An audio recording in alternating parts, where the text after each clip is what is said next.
Direto ao ponto. V. A evolução do computador pessoal. Olá, Dev! Este é mais um artigo da série Direto ao ponto, que eu estou escrevendo para Ju. Ele vai tratar da história do computador pessoal, desde o primeiro até o lançamento do IBM PC, computador que é considerado o pai da computação pessoal. Sumário. 1. Introdução.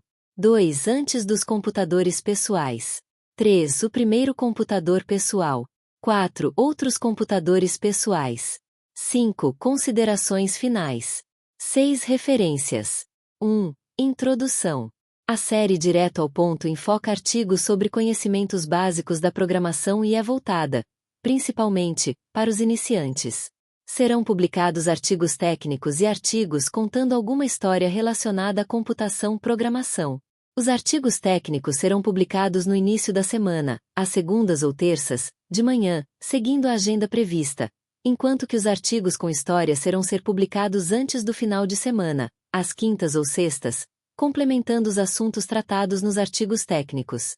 Neste novo artigo, eu vou apresentar a história do computador pessoal, arquitetura do computador, focando naquele que é considerado o primeiro computador pessoal e que influenciou os seguintes, incluindo aqueles mais famosos, até o lançamento do símbolo do início da computação pessoal, o IBM PC.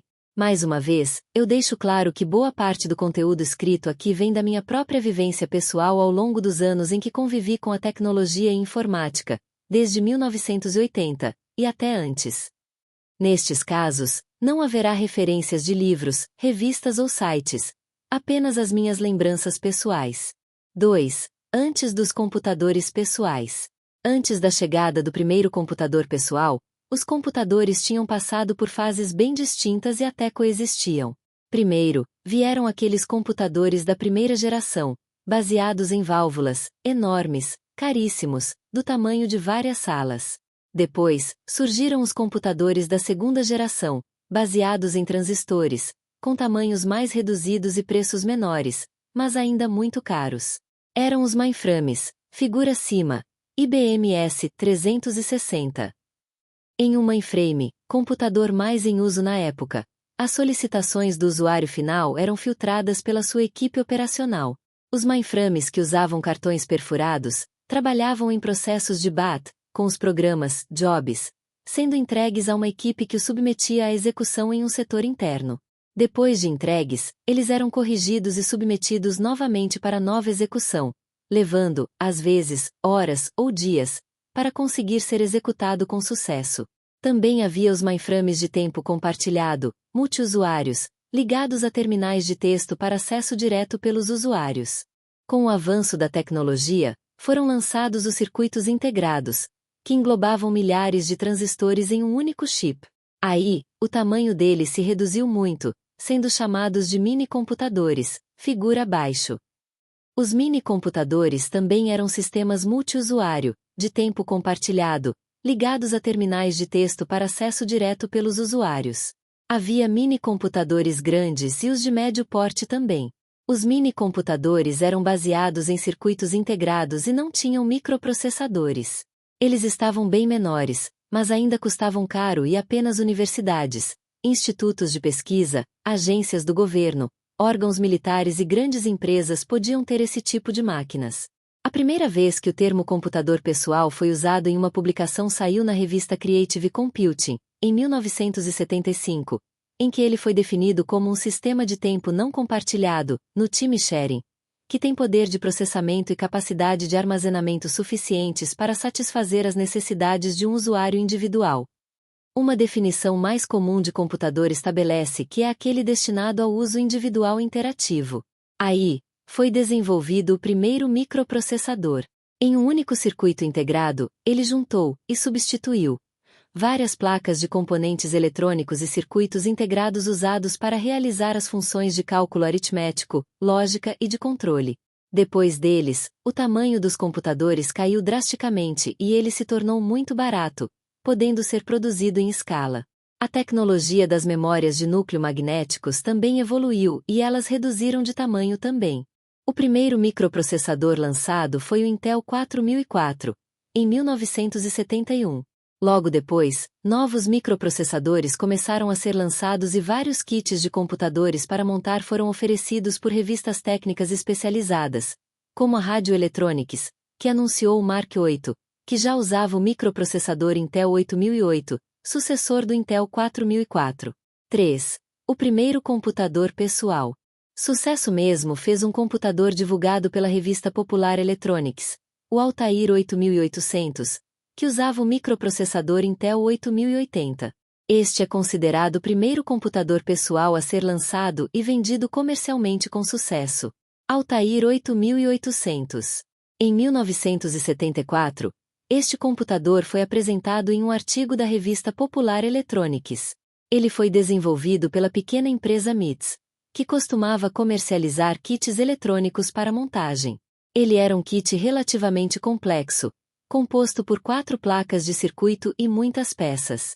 Gerou milhares de pedidos no primeiro mês, mas a empresa não conseguiu atender a demanda e vendeu o projeto após entregar uns 10.000 kits. O Altair era bem difícil de usar, pois não incluía nenhum periférico, nem teclado, monitor, ou algum circuito que pudesse controlar estes dispositivos. Ele podia ser operado por um terminal teletipo, com a adição de uma placa de interface serial, solução muito cara. O teletipo custava várias vezes o preço do computador, e difícil de obter para uma pessoa. O Altair também não tinha sistema operacional ou outro software em ROM. A sua inicialização era feita por um programa em linguagem de máquina, inserido manualmente, por meio de interruptores no painel frontal, como era feito nos primeiros mainframes. Mesmo assim, o Altair 8800 vendeu muito bem. 4. Outros computadores pessoais. Baseados no layout e design interno do Altair 8800, outras empresas começaram a fornecer kits complementares e surgiram no mercado vários designs clonados completos, alguns com desempenho, qualidade e facilidade de uso melhores. Depois do sucesso obtido pelo Altair, outros computadores começaram a aparecer nas empresas e no mercado. Alguns destaques são os seguintes: Xerox Alto e Xerox Star. Lançado em 1973, o Xerox Alto, desenvolvido na Xerox PARC, foi o primeiro computador a usar um mouse, a metáfora do desktop e uma interface gráfica de usuário, Graphical User Interface, GUI. Foi o primeiro exemplo do que hoje seria reconhecido como um computador pessoal completo. Em 1981, a Xerox Corporation lançou a estação de trabalho Xerox Star, oficialmente conhecida como 8010 Star Information System. Era baseado no Xerox Alto, e foi o primeiro sistema comercial a incorporar diversas tecnologias que hoje se tornaram comuns em computadores pessoais, incluindo um display do tipo bitmap, uma interface gráfica de usuário baseada em janelas, ícones, pastas, mouse, rede Ethernet, servidor de arquivos, servidor de impressão e de e-mail. Embora seu uso fosse limitado aos engenheiros da Xerox PARC, o Alto tinha recursos anos à frente de seu tempo. Tanto o Xerox Alto quanto o Xerox Star inspirariam o Apple Lisa e o Apple Macintosh. IBM 5100. Computador desktop lançado 6 anos antes do IBM PC, de 1981. O modelo do IBM PC, modelo 5150, sugeria que ele fazia parte da série do 5100, mas sua arquitetura não era descendente diretamente da do modelo 5100. Sol 20. O Sol 20, de 1976, se baseava no Altair 8800 e corrigia muitas das suas deficiências, como falta de periféricos para uso interativo, requisito esperado em um computador pessoal.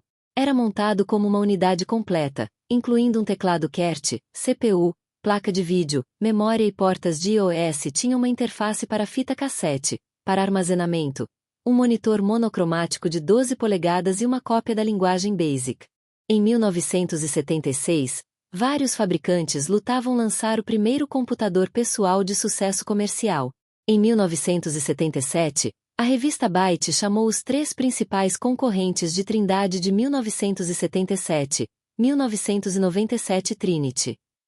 Estes 3 computadores são descritos a seguir. Commodore PET, Personal Electronic Transactor. Projetado com processador em OS 6502, em 1977, o Commodore PET, figura acima, o da esquerda, Era um computador de placa única com circuito de driver CRT simples acionando um pequeno monitor monocromático integrado com gráficos de 40x 25 caracteres. A placa do processador, o teclado, o monitor e a unidade de cassete foram todos montados em uma única caixa de metal. Ele teve dois modelos, o 2001-8, com 8 kilobits de memória RAM e o 2001-4, com 4 kilobits, depois cancelado. Incluía um gravador de fita magnética, cassete, integrado para armazenamento de dados, localizado na parte frontal do case, deixando pouco espaço para o teclado, minúsculo, como o de uma calculadora, motivo de reclamações frequentes. Apple II. Em 1976, Steve Wozniak tinha projetado o Apple I, computador de placa única, e o demonstrou em um clube de entusiastas de eletrônica. Com 100 pedidos feitos para o Apple I, por $500 cada, ele fundou a Apple Computer, junto com Steve Jobs. Venderam umas 200 máquinas e já anunciaram o Apple II como um computador completo. O Apple II, figura acima, o do centro, tinha gráficos coloridos, um teclado QWERTY completo e slots internos para expansão, montados em uma caixa de plástico simplificada de alta qualidade. O monitor e os dispositivos de iOS foram vendidos separadamente. O sistema operacional Apple II original era apenas o interpretador BASIC integrado contido na ROM. O alto preço do Apple II, a falta de BASIC de ponto flutuante, juntamente com a distribuição limitada no varejo, fizeram com que as vendas ficassem atrás das outras máquinas Trinity. Apesar das vendas iniciais lentas, a vida útil do Apple II foi cerca de 8 anos mais longa do que a de outras máquinas, e portanto, acumulou as maiores vendas totais. Tandy Corporation, Radio Shack, TRS-80. O TRS-80 modelo I, figura acima, o da direita, de 1977, era uma unidade que combinava placa-mãe, teclado e fonte de alimentação, tendo um monitor preto e branco separado. Ele usava um processador Zilog Z80 com clock de 1,77 MHz. O modelo básico foi originalmente fornecido com 4 kilobits de RAM e BASIC nível 1. Nas primeiras máquinas, a memória RAM de 4 kilobits podia ser atualizada para 16 kilobits e o Microsoft Basic para o de nível 2, que se tornou a configuração básica padrão. Seus outros recursos fortes eram um teclado QWERTY completo, com teclado numérico de tamanho pequeno, Microsoft Basic de ponto flutuante e inclusão de um monitor de 64 colunas e unidade de fita magnética. As milhares de lojas da Radio Shack garantiam ampla distribuição e suporte, reparo, atualização, serviços de treinamento, que nem a Apple nem o Commodore poderiam alcançar. O modelo apresentou muitos problemas técnicos e sofreu em alguns setores com a reputação de baixa qualidade de construção. Ele custava metade o custo do Apple II e foi a máquina Trinity de 1977 com menos sucesso, vendendo menos de 1 milhão de unidades. Em janeiro de 1980, um editorial da revista Byte anunciava que a era dos computadores pessoais prontos para uso tinha chegado. A revista afirmou que um computador pessoal contemporâneo desejável tinha 64K de memória, cerca de 500 KB de armazenamento em massa online, qualquer arquitetura de computador antiga projetada com competência, terminal de vídeo em letras maiúsculas e minúsculas, impressora e linguagens de alto nível. O autor relatou que tinha comprado tal computador, rapidamente, em uma loja local por $6.000 em dinheiro. À medida que os preços dos componentes continuaram a cair, muitas empresas entraram no negócio de computadores. Isto levou a uma explosão de máquinas de baixo custo conhecidas como computadores domésticos, que venderam milhões de unidades antes de o mercado implodir numa guerra de preços no início da década de 1980. Nessa época, também merecem destaque outros microcomputadores. Atari 400 ou 800. A Atari era uma marca bem conhecida no final dos anos 1970, tanto por seus jogos de arcade de sucesso como Pong, quanto pelo console de jogos de enorme sucesso Atari VCS. Seus computadores, figura acima, o da esquerda, Atari 800, resultaram em máquinas quase indestrutíveis e tão fáceis de usar quanto uma máquina de jogos. Bastava conectar um cartucho e pronto. Os seus gráficos personalizados, coprocessadores de som e uma CPU 6502 com clock 80% mais rápido do que a maioria dos concorrentes, as máquinas Atari tinham capacidades que nenhum outro microcomputador poderia igualar. Apesar de um início promissor, eles foram incapazes de competir efetivamente com a introdução do Commodore 64 pela Commodore em 1982. Sinclair ZX Spectrum. Após o sucesso comercial de um kit de computador em 1977 destinado a entusiastas da eletrônica chamado MK14, a Sinclair Research, empresa britânica de eletrônicos de consumo, lançou, em 1980, o computador doméstico ZX80, figura acima, o da direita, por $99,95. Na época, o ZX80 era o computador pessoal mais barato à venda no Reino Unido e foi muito utilizado como plataforma de jogos domésticos, com mais de 3.500 títulos de jogos lançados. Texas Instruments T994. A Texas Instruments, maior fabricante mundial de chips da época, decidiu lançar o primeiro computador doméstico projetado para um microprocessador de 16 bits, o T994, figura acima, o da esquerda. As especificações estavam muito à frente da concorrência, com processador de 16 bits e do processador de vídeo personalizado com suporte às PRITs. No entanto, as restrições da arquitetura impediram que ele correspondesse às expectativas. Foi atualizado para T99-4A em 1981. Venderam muitas unidades dos dois modelos, mas a preços baixos, resultantes de uma guerra de preços com Commodore em 1982-83. Commodore VIC-20 Commodore 64. Vendo que seu computador PET monocromático não iria competir com máquinas coloridas como a linha Apple II e Atari de 8 bits, a Commodore lançou, em 1980, o VIC-20, colorido, para atender o mercado doméstico. Ele oferecia apenas 5 kilobits RAM de memória, muito pouco para a época, mas a memória mais cara reduziu a complexidade do projeto.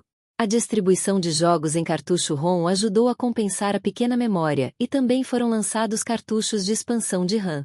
Ainda em 1982, a empresa logo lançou o Commodore 64, figura acima, o da direita, para resolver as limitações de memória do anterior, sendo mais comparável, ou até excedendo, aos computadores domésticos contemporâneos.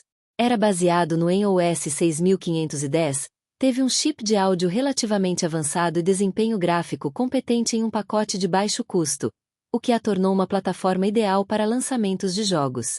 Segundo o livro Guinness dos Recordes Mundiais, o Commodore 64 foi o modelo de computador pessoal desktop mais vendido de todos os tempos, entre 12,5 milhões e 17 milhões de unidades vendidas, e este recorde ainda estava valendo 2023. Computadores japoneses. No final da década de 1970, o mercado nacional de computadores do Japão foi amplamente dominado por produtos de informática nacionais, de empresas como a NEC, Líder, seguida da Sharp e Hitachi. Uma diferença fundamental entre os primeiros sistemas ocidentais e japoneses eram as resoluções de tela mais altas deste último, 640x200, em 1979, para acomodar texto em japonês. No início dos anos 1980 empregavam placas de som Yamaha FM, que produziam som de maior qualidade. Os computadores japoneses foram amplamente utilizados para produzir videogames. IBM PC, modelo 5150. Finalmente, chegamos ao computador que virou ícone e representa fielmente o modelo que começou a dar a cara do microcomputador pessoal que virou febre mundial. Uma virada tecnológica daquelas que ocorrem a cada 50 ou 100 anos. O IBM PC, modelo de 1981, se baseava em uma arquitetura aberta, organizada em placas, como o Apple II e os sistemas S100, permitindo que terceiros desenvolvessem para ele. Ele usava CPU Intel 8088 rodando a 4,77 MHz, uma unidade de fita cassete para armazenamento externo, embora houvesse uma unidade de disquete, mais cara. A opção de cassete, impopular, foi removida no PC XT, de 1983. Em 1980, a IBM tentou usar para seu PC uma versão do sistema operacional CP/M, da Digital Research, mas não deu certo. Bill Gates, da Microsoft, que já fornecia um interpretador BASIC entre outros softwares para PC, ofereceu o 86DOS, sistema semelhante ao CP/M aceito pela IBM. A IBM rebatizou a versão da Microsoft como PC-DOS, mas não impediu a Microsoft de revender o produto dos a outros fornecedores, liberdade que seria fundamental para o futuro domínio da Microsoft no mercado de sistemas operacionais. A Microsoft renomeou o sistema para MS-DOS e o revendeu para quem quisesse. O filme Os Piratas do Vale do Silício, Pirates of Silicon Valley, de 1999, também conhecido no Brasil por Os Piratas da Informática, conta essa história, desde o surgimento do Altair 8800, passando pela criação da Apple e da Microsoft, lançamento dos computadores Apple Lisa, IBM PC e Apple Macintosh até o retorno de Steve Jobs à Apple, após sua saída. O filme foi feito para o canal TNT e passou em 2001, mas ainda pode ser encontrado em streamings de filmes antigos ou em alguns sites da internet. Imperdível para quem é da área de tecnologia. 5. Considerações finais. Este é mais um artigo da série Direto ao Ponto, que eu estou escrevendo para Ju. Ele tratou da história do computador pessoal. Inicialmente, foi apresentado o contexto em que se encontravam os computadores naquela época, no qual coexistiam mainframes enormes, mini-computadores de pequeno e grande porte, computadores monousuário e multiusuário, mas todos muito caros e voltados para aplicações governamentais, acadêmicas, empresariais e militares. Depois, com a criação do microprocessador, que reduziu muito o tamanho e preço dos computadores, estava pronto o ambiente para o lançamento de computadores para uso pessoal e sua comercialização em massa. Alguns microcomputadores se destacam nesta corrida, como o Altair 8800, o Apple II e o IBM PC. No entanto, vários fabricantes lançaram modelos que, de alguma forma, se foram destaques. Vários deles são descritos neste artigo. O escopo deste artigo vai até o lançamento do IBM PC, embora esta história tenha continuado por muitos anos, sendo vivida até nos dias de hoje, mas isso é assunto para um próximo artigo. Espero que tenha gostado. Até o próximo artigo, ainda nesta semana. OBS. A ideia desta série era escrever artigos direto ao ponto, que levassem, no máximo, 2 horas para pesquisar as fontes, escrever e publicá-los, não tomando muito do meu tempo. Este foi mais um artigo de conteúdo longo, e também levou muito mais tempo do que isso. Ainda estou fazendo os ajustes necessários para gastar menos tempo em um artigo. Talvez com um conteúdo menor dê certo. Se inscrevam-se no canal do Nitrotube Casa dos Leléus.